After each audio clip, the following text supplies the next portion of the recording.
Hello, and welcome to Herb Corner with Jen and Mary. We're glad to see you all here again for another episode of Herb Corner with Jen and Mary. My name is Mary Bear Shannon. I am a reference librarian at the Haverford Township Free Library, and I am with my colleague, Jennifer Kuhns. She is also a reference librarian here at the library. And we came up with this program because we both really love herbs and in different ways and in terms of their uses for well-being and for cooking, and we wanted to share our passion with you. So we're glad that you could join us this afternoon. Hi, Jennifer. Hi, Mary. So do we want to start with our disclaimer again? Sure. I am hearing a little echo of my voice. I hope nobody else is, but I will go on with the disclaimer, which is that we're going to be talking about herbs today. I'm specifically going to be talking about herbs that are used therapeutically and medicinally. And this is in no way advocating that you should do this. Always check with a healthcare practitioner, a doctor, someone who's a health professional before trying any of the things that I am talking about. Yeah.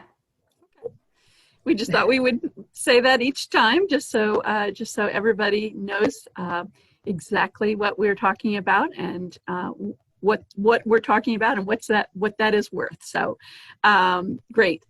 So Jennifer, it sounds like you are interested in talking about ginger. So why did you pick that? Is it an herb or is it a root? Maybe you could clarify that for us. Yeah, so ginger is referred to as an herb. It's also a food, like it's a root. It's sort of like, like garlic. Garlic is considered an herb. It's also sort of a food. And the reason that I wanted to talk about ginger today, and when I say ginger, I'm meaning the fresh root as opposed to the dried powdered stuff that you would get in your in the supermarket, because that is where all of these amazing hundreds of like constituents and beneficial compounds are in this fresh root. So one of the reasons is that ginger has been used across many cultures over centuries and centuries, all over the world, for various conditions, mostly having to do with colds, but also gastrointestinal.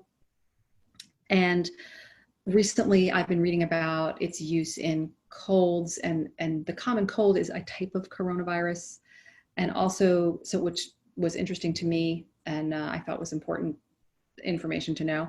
And also that it's used with commonly with flu. And so again, and it's also very warming. It's a warming herb. So I didn't necessarily want to talk about it in August when it's really hot out, but it's great to incorporate when the weather gets cooler, because it's very warming. So those are, and also it's just so easy to get. It's, grocery stores everywhere you can find dried, cured dried ginger root. The photograph on the right is showing fresh ginger, which is what it looks like when you first pull it up before you cure it.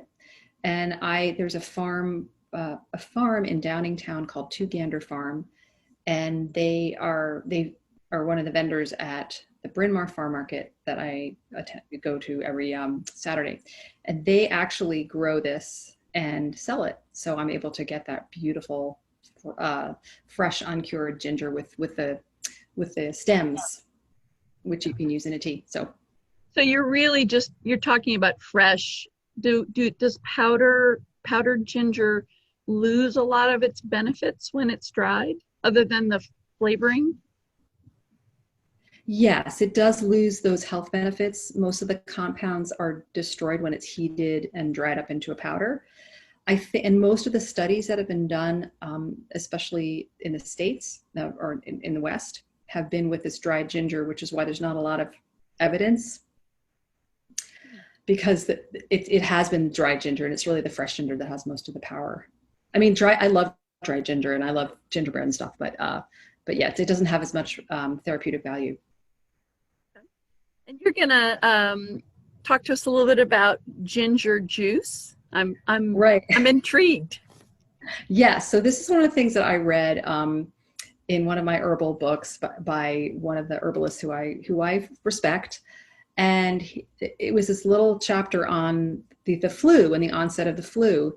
And that at the very first symptom, you make ginger juice or a very strong ginger tea. And if you go to the next slide, I'll show you. So this is a fancy juicer. It's what's called a masticating juicer. So it's quieter and it's slower, but you often can get more juice than the juicers that make a lot of noise. So I happen to have one of these because maybe 10 years ago I bought one for a variety of reasons. But if you don't have a juicer, there are other ways to extract the juice from a ginger. And if you go to the next slide, I have some information about that. So you can grate it. You can take a grater and just take a big knob of ginger and just grate it, a whole bunch of it, and wrap a piece of cheesecloth or coffee filter around and then just wring it and keep wringing and wringing and wringing. You can use a food processor also to do this instead of a grater. You can use a garlic press if you want small amounts of ginger. If you freeze ginger root? I have a lot of frozen knobs of ginger in our freezer. My family makes fun of me for that. When they're looking for the chicken nuggets and stuff, they come across the bag like, oh, this is his mom's ginger. But when you freeze it, and then you defrost it, it's more juicy. So sometimes that helps with extracting the juice. It's harder to grate when it's easier to grate when it's frozen. It's harder to grate when it's like defrosted. But so then you wring out the juice and then use that pulp. You can use the pulp for a tea. You can make an infusion. You can put it in a big jar and pour hot water over it and just infuse that. And then you can strain that out and really, really press the little pieces of ginger into your sieve, or if you have a homemade tea bag or cheesecloth, whatever.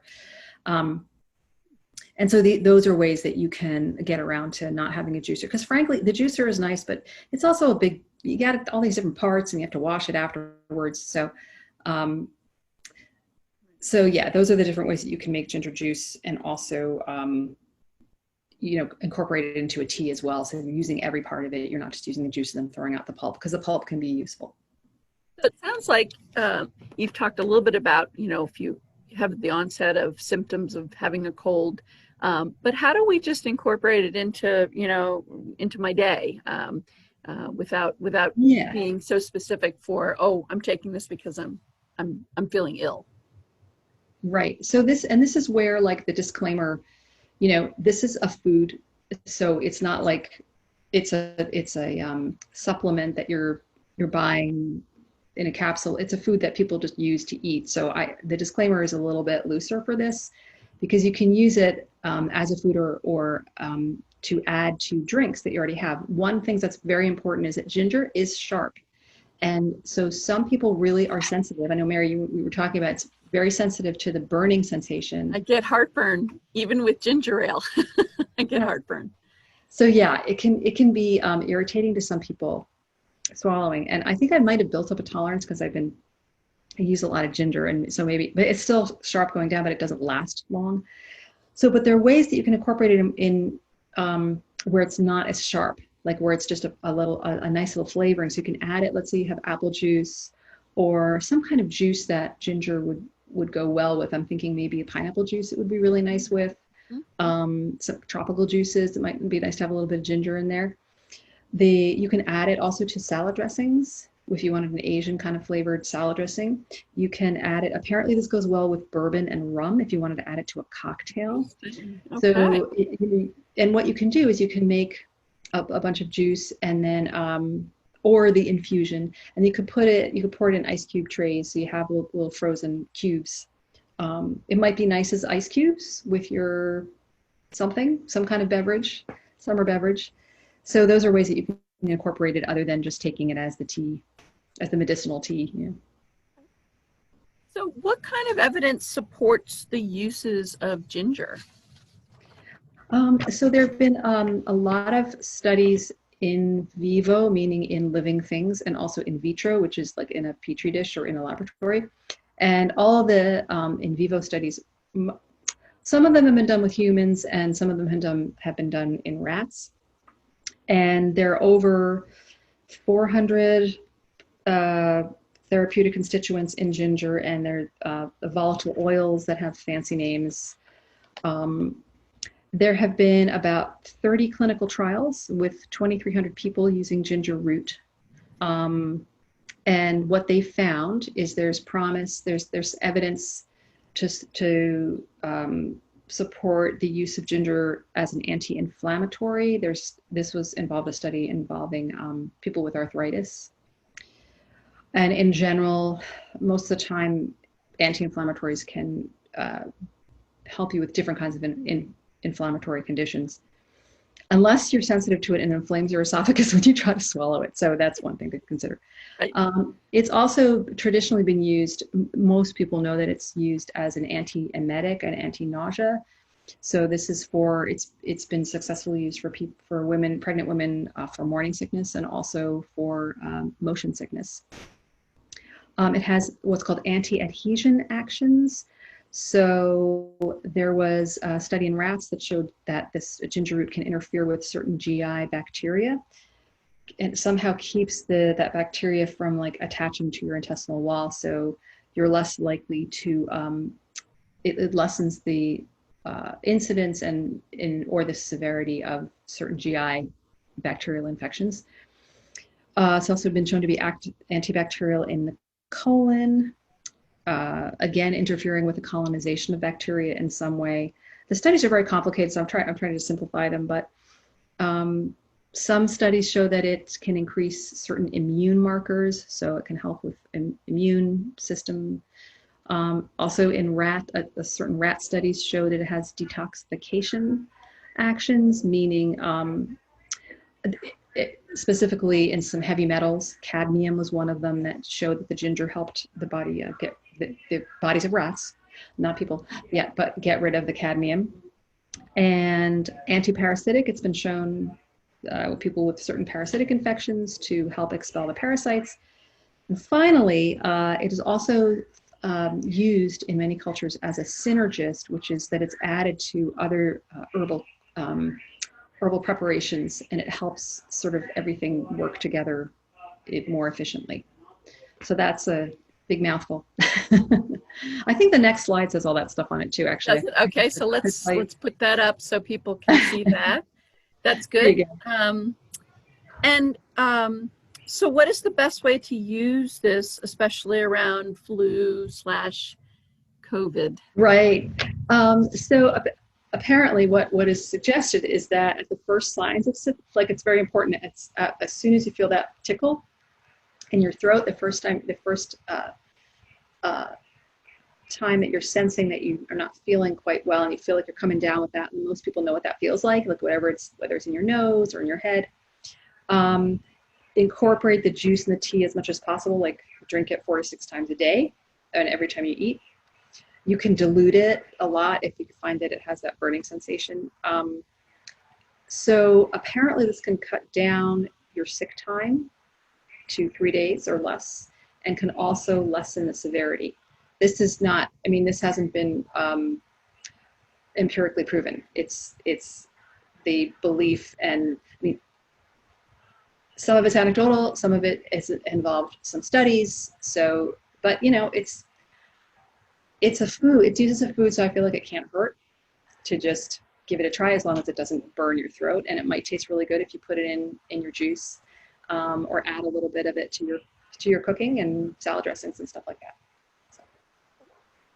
Any last precautions that we should know about using ginger?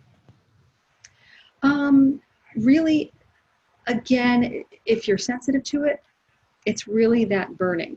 And so sometimes something that can help is just trying a little bit in the beginning and seeing how that goes. Again, like I said, diluting, adding honey can help. If you wanted to just try something without buying ginger or juicing it yourself, there are preparations. There's just like ginger juice drinks that you can find. They're mostly water, and they're pretty much like maybe a lot of sweeteners in some of them, but that's an interesting thing to just try first, because it won't be as potent, it won't be as strong. I don't know if it'll have as many medicinal effects or therapeutic actions. So Well, that's all. I don't know about you, but I felt like whenever I was sick as a kid, ginger ale was always on the, always purchased, and always did seem to make you feel better, along with chicken noodle soup. Oh, the soup is great. The soup is, But yeah. ginger ale was always what, seemed like it went with having a cold. Right. And you know what? One last thing about, because you reminded me of soup and how therapeutic that can just feel. And there is something to show that it helps loosen phlegm and things like that. Putting ginger in your chicken soup, like making a chicken soup with ginger, can be really nice too. So, yeah. Well, thank you. I was actually doing some thinking, because it is the end of August, and thinking about the things I'm harvesting in my garden. I was my older son and I are really the gardeners, and he was like, "Mom, we got to do something with all this basil." So I thought I would do a little bit of investigation about what I could use beyond just the normal uses for basil. So I did a little research, and I'm going to go to my first slide. These are my basil plants on my deck. And this is actually not all of them, but as you can see, there's a lot of basil to be had. So yeah, so and then I think I have one more slide of my basil there at my garden.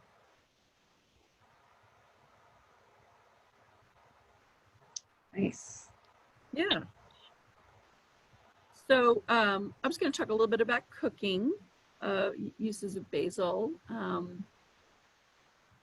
What we have found, what I found in my research, because I think most of us know that it's that it's used in Italian cooking. I think around here, that's a really big part of how basil is used, is in tomato sauces, and in salads, as well as other Italian dishes. But surprisingly, basil is used in other cuisines, in Thai and Indonesian and Vietnamese dishes. And that's always, and that makes sense. I mean, I've had some amazing Thai dishes that have basil in it. The other thing that I learned is that basil is part of the mint family. I didn't know that. I have mint on my deck as well. And it really does have kind of especially when you have cooked it a little bit. Sometimes it takes on more of a mint flavor, I think, than raw basil. But it is, and I think that similarly to ginger, I think it's better fresh than it is dried. If you're in the middle of the winter, then that may be the only way you can get it. But if you can get it fresh, I think it is always better fresh. And the other thing that, in terms of recipes, it's usually it's like 3 to 1, so 3 parts fresh to 1 part dried. So something called for a tablespoon of fresh basil. You would use a 1 teaspoon of dried. And unfortunately with basil, it does lose a lot of its flavor when it's dried. So that's why I think they always recommend that you use it fresh. And again, it's definitely known for its uses in Italian dishes. And I think that it's one of those things that does have oils in it, so you can I think it's the oils that will break down in cooking that sometimes diffuses the flavor. But people do infuse basil into oil. If you've seen infusions and people who have specialty oils, basil is one of them. And the flowers, as you see here in my picture, I've been trying all summer to keep it from flowering, and so when I see a bud, I cut it off. But the flowers can be used in a tea as well. I don't know a whole lot about that. I didn't get that far in my research about basil, but what I notice about the flowers is they are much more pungent than even the leaves. So they're really packed with flavor. Cool. I'll have to try that basil flower tea. Yeah, yeah. So are you? Go ahead. So I'm actually really curious to see what you've been making. What kind of dishes you have been creating with your basil? Yeah, so let me show you some of the pictures. So I love pesto. It is what you think of almost immediately with basil is pesto. And I think I mentioned this on the Kickin' Cooking in Quarantine. I make basil a little differently. I years ago when I was in graduate school and had no money, I used to make my pesto with peanuts because I couldn't afford pine nuts. And the funny thing is now that's the only thing I want in my pesto. You know, in moments of feeling flush with cash, I've gone to get pine nuts, and I don't like the flavor. I guess it's because I'm so used to using peanuts in my pesto. You know, it's a really simple recipe. This is my food processor. I have, you know, basically you pack it with leaves. You put about 4 or 5 cloves of garlic peeled. I use maybe about 4 ounces of Parmesan cheese, maybe a little bit more. I usually just cut it up into little chunks. And then I put the lid on and I just start to drizzle in olive oil, and set my food processor going. It always seems to go, you know, quicker once I've got the oil in there, and it's kind of lubing everything up, and it's allowing it to chop it. This is right after I have basically chopped everything up. And again, this is lovely to just put on pasta. You can just put it over hot pasta, and the pesto with the oils and all the cheese and the basil will just melt into the hot pasta, and that's a great, easy, super easy dish with something that you can make ahead of time. But often I make a chicken pesto pasta salad, which I've talked about already on I think on with us as well as Kickin' Cooking. And this is tortellini pasta. So it's got the cheese, the ricotta cheesiness in the middle. It's got, I actually marinate the chicken with the pesto. And then I use a little bit of red onion, and I mix it up with some mayonnaise, and then I top it with tomatoes and yellow pepper. And it's always such a beautiful salad. It's always something, you know, back when we used to actually go to potlucks and picnics and stuff, this was always a favorite to bring because it was always so pretty. But now I'm just making it for my family because there are no picnics to go to. But this is one of my favorite things to make with pesto. So that's kind of the obvious thing that I make. The other things that I have tried in the last little bit, Caprese salad is also just a great way to use basil. It's really just a layering. You put down, and these are garden tomatoes. Some are from my garden, some are from actually some people here at the library who knew I was looking for some tomatoes and dropped them at my house. So thank you very much, Nancy Galuli. And it's just slices of tomato with a leaf of basil and a small slice of mozzarella. I usually drizzle olive oil over the top, salt and pepper, and I think I'm not sure if this is traditional, but I always put a little balsamic vinegar over the top. I think that really makes the salad. Some people would say that's not, you know, purists might say, well, that's not really traditional, but this is the way my family really likes Caprese salad. Oh yeah, you gotta use the balsamic. I think it makes the salad for sure. So, and then I tried something a little different. and I just made this for Kickin' Cooking. I made a lime basil pie, which I was not sure how this was going to turn out at all. This is in a prepared graham cracker crust. The base is basically cream cheese and sweetened condensed milk. You add in lime juice, lime zest, and the recipe I had called for a 1/4 cup of minced basil, but the reviews online said that might be a little too much for this pie, so I used half of that. I used about 1/8 of a cup of very, very small, very minced basil. And then just a couple of egg yolks, and then I cooked it for about 15 minutes, and it really did set up really nicely. I rarely get any pie to look this perfect, so that was good. And I tasted it this morning after I had chilled it in the refrigerator overnight, and it was quite good. So that is what I've been cooking just so far.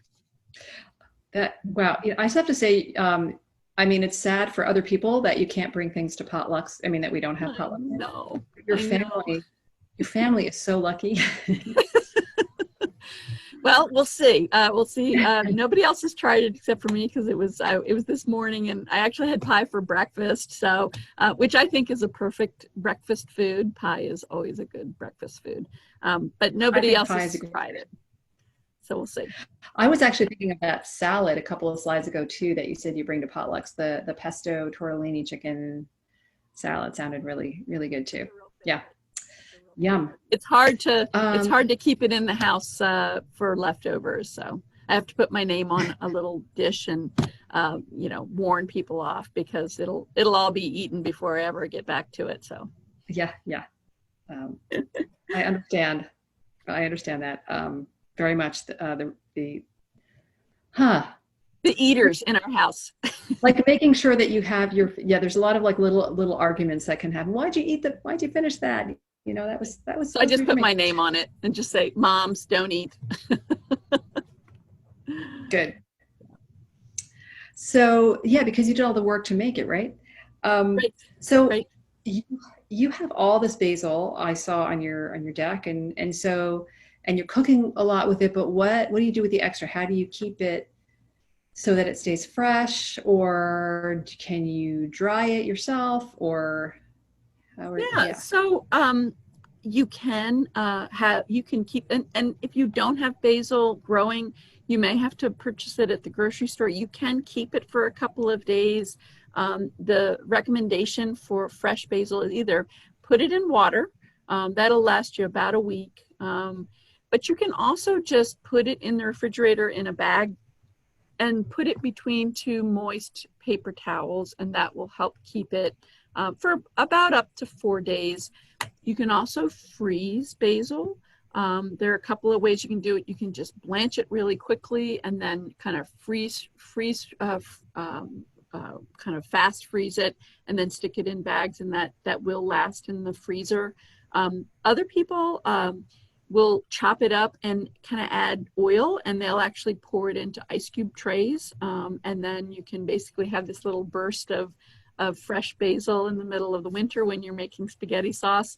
That's always a good way to preserve basil, and the blanching process does keep the really pretty green in the freezer.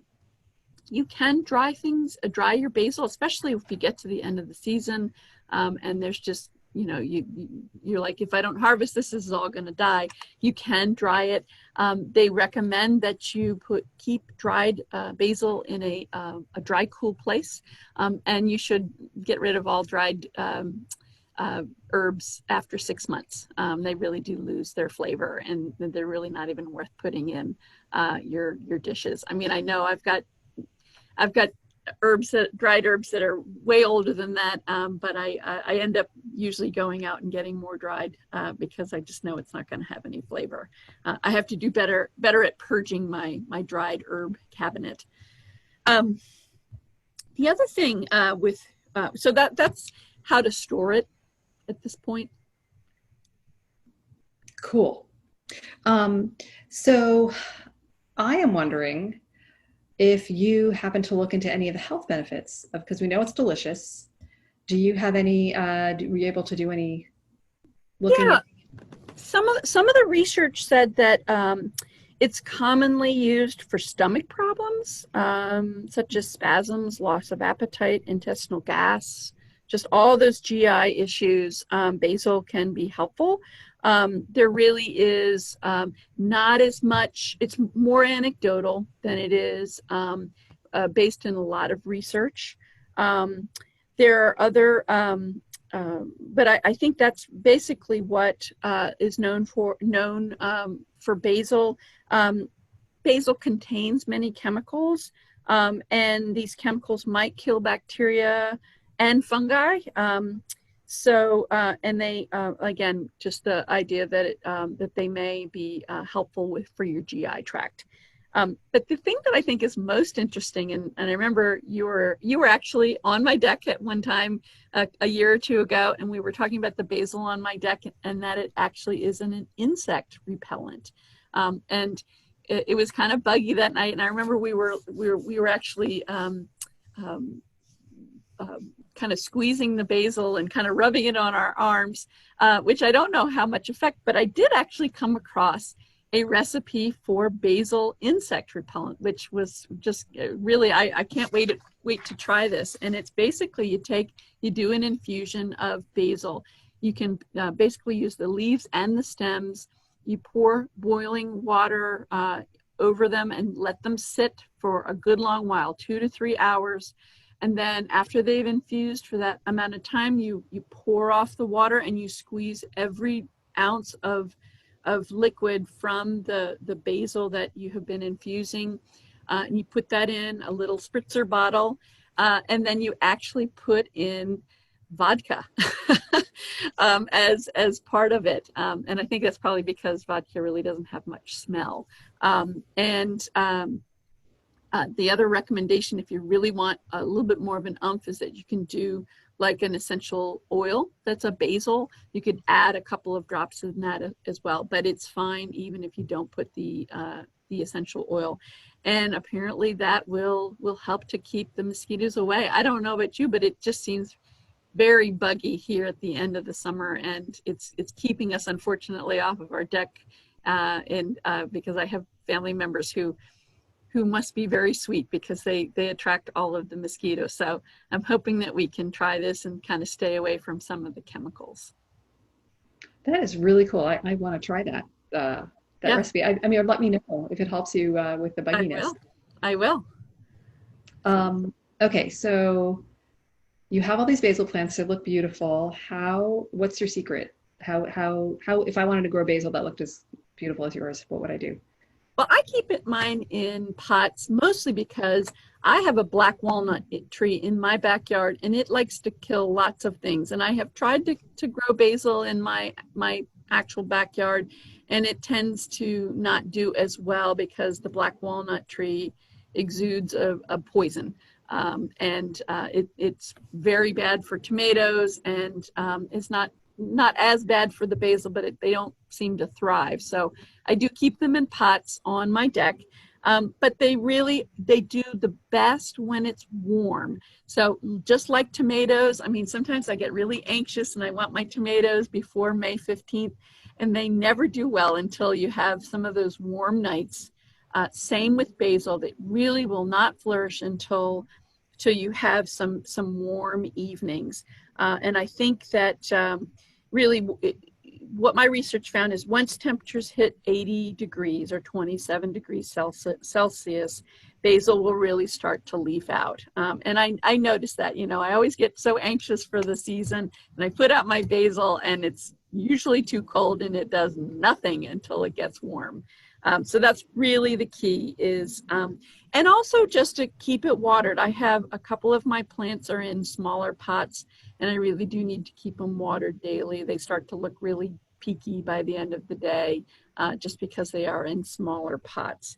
But you can start with seeds indoors 6 weeks before the last spring frost. And then you sow them outside. It says you want to wait for the soil to be warmed to at least 50 degrees Fahrenheit or 10 degrees Celsius. But they really are not going to do well until you hit that 80-degree mark. And then the nighttime temperature shouldn't drop below 50 degrees for them to do well. And the other, what we were saying is don't rush basil. They will, without the heat, they just won't do well. So those are, some of my recommendations. There are other types. I mean, I have sweet basil here, but there are other types that are really good as well. There is so sweet basil is what I've got. There's purple basil, which is less sweet than common basil, lemon basil that has, a lemon flavor, and a Thai basil, which is more of a licorice flavor. So there are some other types. You may not be able to find it at your local, big box store, but you may very well find them at some of the smaller garden centers and more specialty garden centers. So there are some ways to, there are some different things to use. And I think that's it for what I had to say about basil. I had a fun time kind of discovering more about it. Yeah, awesome. Wonderful. Thank you so much. Yeah. So I think that's the end of Herb Corner. Jennifer, thank you so much for doing this program with me.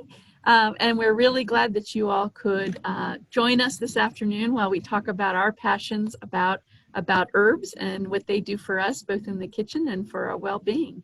So again, thanks for joining us and have a great day. Bye. Thank you.